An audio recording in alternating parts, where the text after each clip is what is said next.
शास्त्र पढ़े नहीं जाते, श्रवण किए जाते हैं गुरु मुख से। शास्त्र गुरु मुख से श्रवण किए जाते हैं। गीता पढ़ी नहीं जाएगी, सुनी जाएगी। उपनिषद पढ़े नहीं जाएंगे, सुने जाएंगे। ब्रह्म सूत्र पढ़ा नहीं जाएगा, सुना जाएगा। तो जब तक ये तीनों ग्रंथ आपके जीवन में न आ जाएं, कौन कौन से?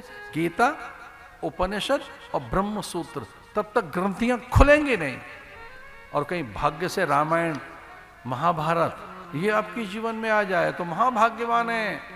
और परम भाग्यवान वो जिसके जीवन में श्रीमद् भागवत का प्रवेश हो जाए।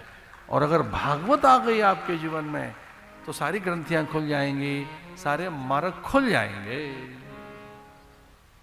आज कथा का दूसरा दिन। गुरुदेव सुखदेव मुनि और राजा परीक्षित के संवाद आरंभ हो गए। मानवी वंश प्रकट हो गया है। हम मनुष्यों की एक प्रकार से जो मूल बातें हैं वो प्रकट हुई है कि हम मनुष्य कैसे बने। मनु से, मन से प्रकट हुए। मन ही हम में प्रधान है, मन की प्राधान्यता है, इसलिए मनुष्य हैं। हम मनुष्य क्यों कहलाते हैं? क्योंकि मन प्रमुख है हम में, मन अपनी चलाता है, इसलिए मनुष्य कहलाते हैं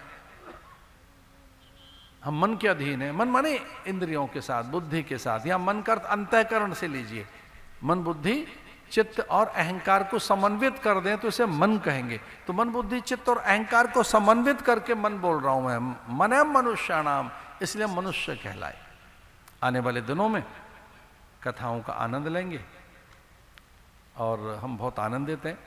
यहाँ सागवाड़ा बड़ा सुंदर सा एक नगर, बड़ा संपन्न, शिष्ट, संस्कारवान, बड़ा समृद्ध और विशेषकर कथा के लिए आपकी भारी रुचि। तो ये सब देखकर बड़ा अच्छा लग रहा है। कल समय पर पहुंचेंगे। हम समय का बड़ा पालन करते हैं और आप भी समय का पालन कीजिए। जो समय का पालन करते हैं, समय उनका साथ देता है। समय उन्हीं का साथ देता है जो समय का साथ देते हैं। समय अच्छा समय बनकर, बड़ा समय बनकर, बड़ा भाग्य बनकर आपके जीवन में खड़ा हो जाएगा। तो बढ़िया समय कब आएगा? जब आप समय पर चलें, समय का साथ दें। तो समय पर चलिए, समय का साथ दीजिए, समय आपका साथ देगा। आदमी अपने गुणों से बंधा है। कर्मानुबंधिनी मनुष्य लोके। बंधन जैसी चीज तो अपने से है। हम माने बैठे हैं अपने को, देह, बुद्धि, मन ऐसा माने बैठे हैं तो हम उलझे हुए हैं। अन्यथा तो मां, अगर इनसे मुक्त हो जाए जीव तो मुक्त ही है।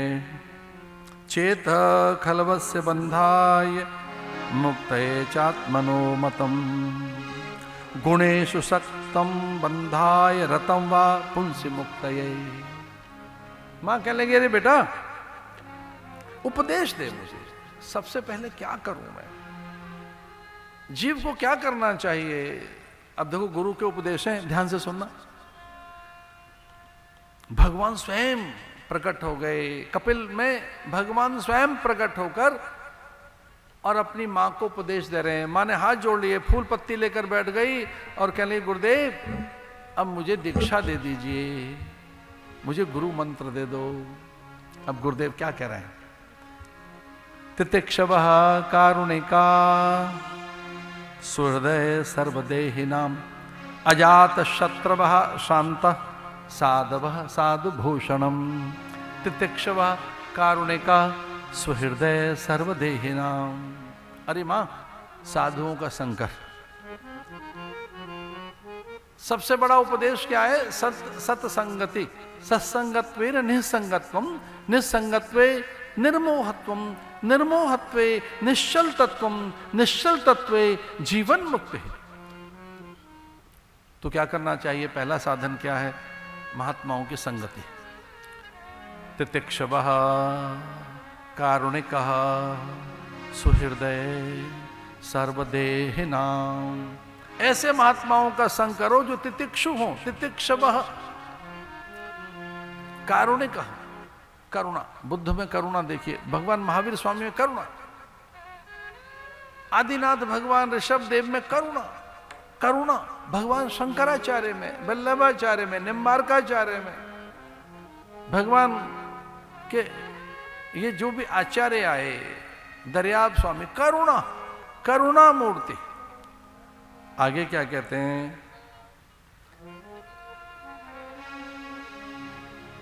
शांता साधवा कुलभूषणम साधुभूषणम,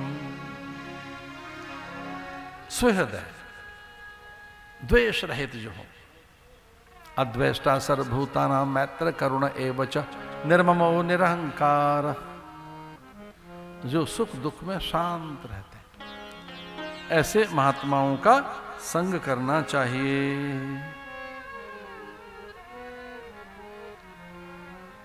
मदाश्रया कथा मृष्टा शृण्वन्ति कथयन्ति च,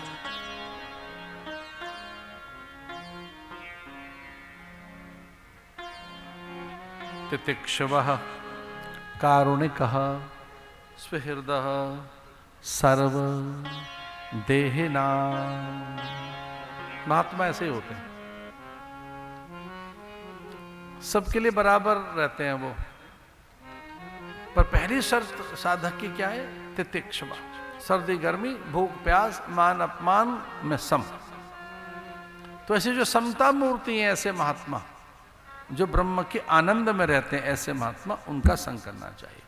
ब्रह्मानंदम, जगदानंद में नहीं, रसानंद में नहीं, विषया रस में नहीं, ब्रह्मानंदम परम सुखदम केवलम ज्ञान मूर्तिम द्वंद्वातीतम गगन सदृश्यम तत्वमस्यादि लक्ष्यम एकम नित्यम विमलम अचलम सर्वधी साक्षिभूतम सर्वधी।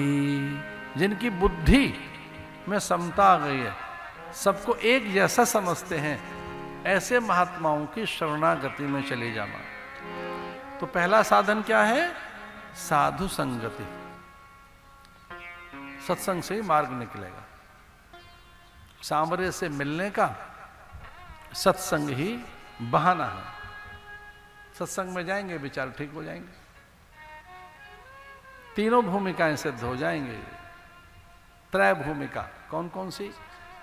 अगर आप उपासक हैं तो उपासना विधि सीख लोगे, कर्म योगी हो तो निष्काम कर्म में निष्णात हो जाओगे, और आप ज्ञानी हैं तो वेदांत का बोध हो जाएगा, वेदांत का बोध। इसलिए सत्संग में सबकी भूमिकाएं अपने आप प्रकट होने लगती हैं, और कई बार तो हमको पता ही नहीं लगता। कई साधकों को तो पता ही नहीं होता उनका सिद्धांत क्या है। बड़े भोले भाले हमने साधक देखे, उन्हें अपने सिद्धांत का ही नहीं पता, उन्हें अपनी साधना की रीति नीति का ही नहीं पता। वो यही नहीं जानते कि किस प्रकार से पाठ किए जाएं, उपासना की जाए, किस क्रम से कैसे चलें, उन्हें क्रम का ज्ञान ही नहीं होता। अगर आप भक्त हैं तो आपके इष्ट की उपासना कैसे करें? कर्मयोगी हैं तो किस प्रकार से बंधन मुक्त होकर लक्ष्योन्मुक्त रहें? आप ज्ञानी हैं तो किस प्रकार से आप पंचदशी अथवा तो जो बड़े अद्भुत ग्रंथ हैं, जैसे ये प्रस्थानत्रय, गीता, ब्रह्मसूत्र, उपनिषद, अगर ये तीनों श्रवण कर लिया जाए तो आपकी भूमिका सिद्ध हो जाएगी। आपको पता लग जाएगा कि किस तरह से साधन करना चाहिए। जब तक ये सुनोगे नहीं। एक निवेदन कर रहा था, कथा पढ़ी नहीं जाती, सुनी जाती। कथाएं पढ़ी नहीं जाती, कथा सुनी जाती है। प्रवचन पढ़े नहीं जाते, सुने जाते हैं।